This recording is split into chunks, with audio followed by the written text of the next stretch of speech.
we had 6 guys that could derail Austin. Mm-hmm. You know, I mean, we had a whole list. Who are they going to do that with?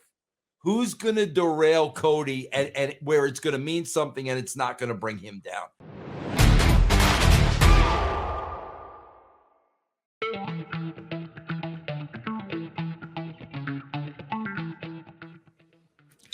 What is going on, everybody? This is Dr. Chris Featherstone.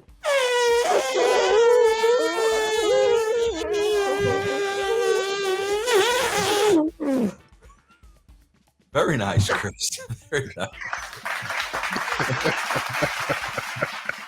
That's how we're going to start the show. All right, let's get right into it, ladies and gentlemen. Let's start with, look, is WWE ready for Cody Rhodes to replace Roman Reigns as the face of the company? Vince Russo, what say ye? Well, bro, you know me, Chris. It all comes down to the booking. I mean, that's what it really all comes down to. And you know how these fans are, and you and I have discussed this. If there is any sense, bro, of shoving this guy down your throat, it's going to implode. Yeah. That's why, if it were me to play it safe, I'd have the guy chase. And then, you know, like we used to do with Austin all the time, bro. Austin would chase, and then somebody would derail Austin. Correct. Now we had to deal with that person. Now he's back on track. Derailed. I would make him chase for a while. That's how I would book it. But they may feel, bro, an urgency because Reigns has had the belt so long. They may feel an urgency to take it off of him and put it on Cody. You know, again, bro, they need to be very, very careful the way they do this. Yeah, I mean, I've said that before, man, just as far as like the chase. I mean, I always say the money's in the chase. And, you know, and that's what it's all about, especially from a babyface perspective. The money's in the chase. And we saw that with Kofi. You know, I mean, this as far as just the Kofi mania with Daniel Bryan and Yeselmania and all that. The money's in the chase, you know, because you have that David and Goliath story with them, and the fans, you know, the house fans, the fans, the hardcore fans, you know, they were really into it because they had someone they can latch onto, and that chase, that suspense is just like a movie. I mean, this suspense builds. You know, you don't climax in the middle or the beginning, and then it just goes down from there. That's just not how you write a story. Yeah. And so people are looking for that suspense. They're looking for that chase. And I think if you have that with Cody, I think that will really cause him to build some babyface reps up. Because if you already hotshot him, what's the build then? You know, I mean, he was here for a few months. He left for 7 months. He comes back. He gets hotshot into basically a 2-month chase. You know what I mean? And then you give him the title, and then what from there? So I'm not really. I always say this, man. I'm just not sold on Cody as a top babyface yet. I said I will be by SummerSlam because I think that's enough chase to build him to SummerSlam as the top babyface. But just to hotshot him that title real quick, I don't see how that's going to be different from what they did with Roman Reigns. The problem, Chris, is again, you and I always discuss it, and it's nobody's fault but theirs, the players. Yeah, the players, bro. We had 6 guys that could derail Austin. Mm-hmm. You know, I mean, we had a whole list. Who are they going to do that with? Who's going to derail Cody and where it's going to mean something and it's not going to bring him down? Yeah, that's the problem, man. We'll see Cody Seth version 7. You know, what I mean, we'll see Cody. I mean, who the heck else though? As far as just top heels right now on Raw. Austin Theory, I guess, would be considered a top heel on Raw. Yes, but is he world title ready? I don't see it, man. You don't. I'm telling you, bro. You don't create characters. This is what you run into, man. Yeah. I got someone who can be a top heel for you, man. You ready? Let's see, bro. Beautifully haired Ali, Mustafa Ali. Oh, you're very nice. Wait till that hair versus hair match. Hair versus Wait hair. till that hair versus hair match, bro. Oh, wait. Money on the table, ready to Oh, rock and roll, ladies and oh, gentlemen.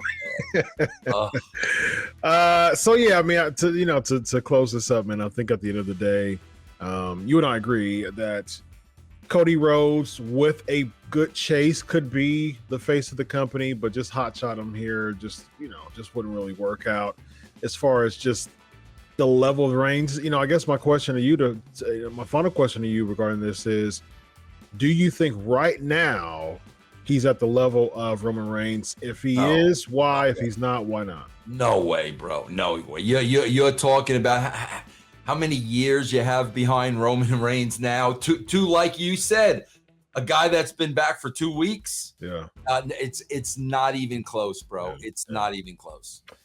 Yeah, and that's like you said, it's the players. It's how you. I mean, Roman Reigns has been booked for the past 3 years to look a cut above the rest, and just everybody who he's went against, for the most part, except for your Brocks and your Edges and things like that, they felt like they've been in rarefied air for a moment, for just a hot second, and they get back into normal air. And then you get somebody who just kind of touches rarefied air for a second, and they come back down. That's how you know what the reality of the situation is, bro. Here's the reality of the situation.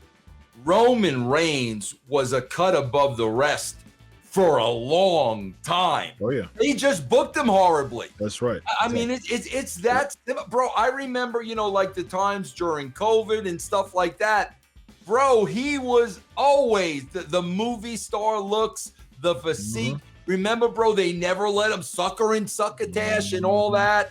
Bro, come on, the guy, you could tell the guy was a step above everybody. Freaking 5 years ago. Oh yeah, 100%, absolutely. Speaking of WrestleMania, Charlotte Flair chose Rhea Ripley to be her opponent, which talked about this on our other show, Legion of Raw. I think this is a good idea because Charlotte Flair is the bigger name, between her and Bianca Belair. And if you're going to win big, go for the best. To be the man, you got to beat the man, basically, as Charlotte's father would say. And so, making that choice, I think, was a good idea. Do you think, Vince, that they're going to go ahead and give the reins, so to speak, to Rhea Ripley and have her beat Charlotte Flair at WrestleMania? Bro, first of all, when you talk about at the top of my list, Charlotte's right up there. And again, bro, a lot of it has to do with Rick, because Charlotte knows how to be a star. She knows how to dress like a star. She knows how to act like a star. Bro, again, I come on here every week and I'm very hard on Bayley, especially with the promos. Bro, if you go back and look at Charlotte Flair promos when she first came to the WWE, bro, she was scared to death. And if the fans, you could see if the fans started a chant, she was lost. And I remember talking about that and remember saying she's got to overcome that. Bro, she has. I mean, if you look at the improvement in her promos compared to Bayley's, it's not even close. She is a star in my book. So now what it really comes down to is, see, now this is different than Roman and Sammy. I believe Rhea Ripley can beat Charlotte Flair. Rhea Ripley is a beast. She is a big woman. I believe that. If she beats Charlotte, I believe it. But my problem really is, bro, so now would you have Rhea Ripley as a heel champion, and then because she is bigger, and just more impressive than the other girl, bro, we got we got the Candice LaRue's, and we got the Alexa Blisses, we got these girls that are like 100. Rhea Ripley would kill them. So now you're getting into that whole Roman Reigns area again. I would do it, bro. I would do it if the plans were to slowly but surely turn Rhea Ripley babyface. Get rid of all that goth stuff. Let's really see what a beautiful woman she is. If that were the plan, if she is the heel WWE, I mean, bro, what are we gonna do? We're gonna have Becky beat her. Like, how many times are we gonna go back to that well? And if it's not Becky, then who is it? And who? Yeah. And I think that because if she beats Charlotte, she'll be on SmackDown. So it's even worse with the, I would be interested in a Raquel Rodriguez. I mean, she's a monster, and I think that she has a ton of potential. So I actually wouldn't be opposed to Rhea winning the championship if they're building up Raquel, because if there's any one person who can go toe to toe with Rhea Ripley on SmackDown, would definitely be Raquel Rodriguez. Does it look, because I don't watch SmackDown, bro, does it look like they're building her? Not really. No, they're not really. I mean, she was in the Final Four, on the Royal Rumble, so they gave her the rub there, or at least close to the Final Four, if I can recall. So they gave the rub there. So she had a couple of times where she went against Ronda Rousey. She was unsuccessful. But I mean, they're not building her as strong as she was built in NXT. That's for sure. Yeah, kind of cooled down from when she first came in. She's kind of cooled, but I think now's the time. If Rhea beats Charlotte, I think the SummerSlam match we should see should be Rhea Ripley versus Raquel Rodriguez for SmackDown. See, bro, that was part of the booking with China. China was never, when I really don't know what happened when I left. She was never the women's champion, China, because the reality was, who's going to beat her? Yeah. She beat Ivory at WrestleMania 17 and won after you left. Okay, yeah, it was who is ever going to beat China? Bro, there's a lot of similarities between the two. Yeah, oh yeah, absolutely. Yeah.